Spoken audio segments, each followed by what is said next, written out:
BJP ने पिछले जो प्रेसिडेंट थे उससे अलग हटते हुए इस बार एक नया एक्सपेरिमेंट किया है। उन्होंने चुनाव की घोषणा होने से पहले प्रत्याशियों की सूची जारी की है और शायद इसके पीछे ताकि जो कैंडिडेट हैं, जो कमजोर सीटें हैं, उनको ज्यादा कैंडिडेट को मौका मिल सके। हमारे साथ है छत्तीसगढ़ बीजेपी के प्रेसिडेंट अरुण साहब। इसके पीछे की क्या रणनीति समझ में आती है कि बीजेपी ने इस बार काफी पहले कैंडिडेट अनाउंस कर दिए? देखिए, भारतीय जनता पार्टी हर चुनाव को चुनौती के रूप में लेती है और चुनाव हम मजबूती से लड़ते हैं, पूरी गंभीरता से लड़ते हैं। पार्टी के केंद्रीय नेतृत्व ने तय किया कि हम पहले प्रत्याशी घोषित करें ताकि हमारे प्रत्याशियों को ज़्यादा समय मिल सके चुनाव प्रचार के लिए। और आज 21 प्रत्याशियों की सूची पार्टी के केंद्रीय नेतृत्व ने की है। निश्चित रूप से इस सूची में जहां महिलाओं को भी स्थान मिला है, युवा भी हैं और अनुभवी लोग भी हैं। और निश्चित रूप से ये एक तरह से बहुत ही सोच विचार कर प्रत्याशी तय हुआ है। निश्चित रूप से इन प्रत्याशियों को जनता का आशीर्वाद मिलेगा और छत्तीसगढ़ में कमल खिलाने में प्रमुख भूमिका इन हमारे 21 प्रत्याशियों की होगी। ये जो सीटें अनाउंस हुई हैं, ये ज्यादातर वो सीटें हैं जहां पे पार्टी 2 बार से या 3 बार से चुनाव हार रही थी। तो बाकी जो मजबूत सीटें हैं उसकी घोषणा आप कब तक उम्मीद कर रहे हैं? देखिए, धीरे धीरे करके अभी तो शुरुआत किया है। आज 21 प्रत्याशियों की घोषणा हुई है।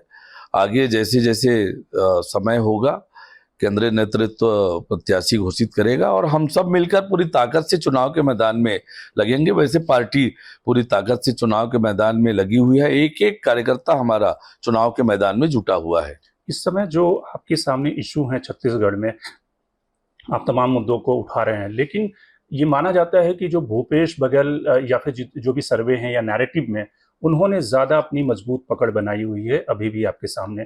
तो आपको कैसे विश्वास है कि आप भूपेश बघेल को हरा पाएंगे? देखिए, भूपेश बघेल की सारी योजनाएं जमीन पर है, होर्डिंग पर है, विज्ञापन पर है, कांग्रेसियों के मुंह में है। धरातल में भूपेश बघेल ने कोई काम नहीं किया है, कोई काम नहीं किया है। स्वास्थ्य व्यवस्थाएं लचर है, शिक्षा की व्यवस्था को बर्बाद कर दिया, छत्तीसगढ़ को घोटालों का प्रदेश बना दिया। कोयले का घोटाला, शराब का घोटाला, डीएमएफ घोटाला, शराब घोटाला, गौठान घोटाला, गोबर घोटाला, घोटाले ही घोटाले छत्तीसगढ़ में। विकास के सारे काम ठप हैं।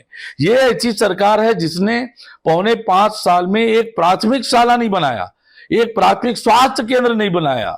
ये तो लूट खसोट करने वाली सरकार, वादा खिलाफी करने वाली सरकार, बड़े बड़े वादे करके सरकार में आए लेकिन सरकार बनने के बाद वादा भूल गया, एक भी वादा पूरा नहीं किया। और इसलिए इस सरकार के खिलाफ जनता में आक्रोश है। छत्तीसगढ़ की जनता इस बात को समझ गई है कि छत्तीसगढ़ का भविष्य, छत्तीसगढ़ का विकास कोई कर सकता है तो वो केवल भारतीय जनता पार्टी कर सकती है।